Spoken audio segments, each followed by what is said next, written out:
We've all heard of the European Union, and many of us probably have a good idea of how it works. But did you know that there's also an African Union? The African Union, or the AU, is a political organization founded in 1999 and launched in 2002, and descended from the earlier Organization of African Unity, or the OAU, which was established in 1963 to fix the damage caused by colonialism and solve international disputes in Africa, and protect African interests worldwide. Its members now consist of 55 member states, finally spanning all of Africa now that Morocco has finally rejoined on the 30th of January 2017.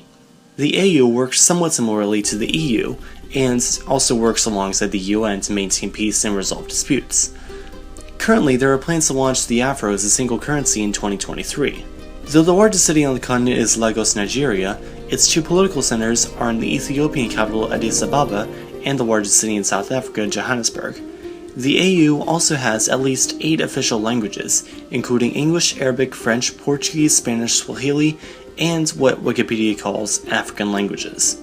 This is a similar situation to South Africa, which alone has 11 official languages, since the continent is so diverse. For the longest time, Morocco had been the oddball of the continent, much like Switzerland, being the only African nation not in the AU, much like Switzerland. This is because of all the drama going on in Western Sahara, which has been a member for many decades as the Sahrawi Arab Democratic Republic, even though its existence is disputed. Much like Switzerland. It would be somewhat like if Catalonia were in the EU, but as an independent country, not as a province of Spain. Madrid wouldn't be very happy about that, but that's a whole other can of worms. Nowadays, however, the whole of the continent is a member of the AU, which meets to decide on stuff in the Pan-African Parliament in Addis Ababa, as well as in many other organizations. The AU is mainly concerned with social issues dealing with colonialism, as well as violent disputes on the continent, in addition to economic issues in the nations. One of the organization's most noteworthy duties in their short recent history has been in operating peacekeeping missions in areas on the continent already under attack from Boko Haram.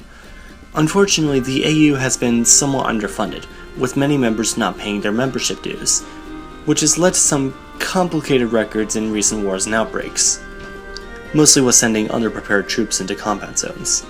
Many in the AU strive for eventual unity, as a sort of United States of Africa, as it was even brought up in some of the earliest talks about the idea, though the idea still has a bit of a ways to go since the AU lacks a Schengen equivalent or anything else like a visa policy already seen in the EU.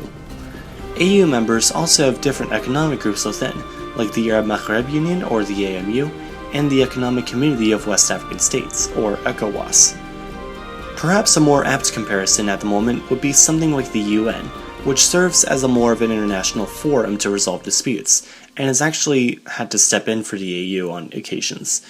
Nevertheless, the AU is a new organization with high hopes for a powerful, united Africa, both for the sake of its soon-to-be 4.4 billion citizens by the end of the 21st century, and for North American citizens who are just bad at geography. Thanks for watching this brief summary of the African Union. This video was meant more for people who had no prior idea that the AU existed, but if you found this video informative nonetheless, do be sure to give it a like and subscribe to learn something new every Sunday.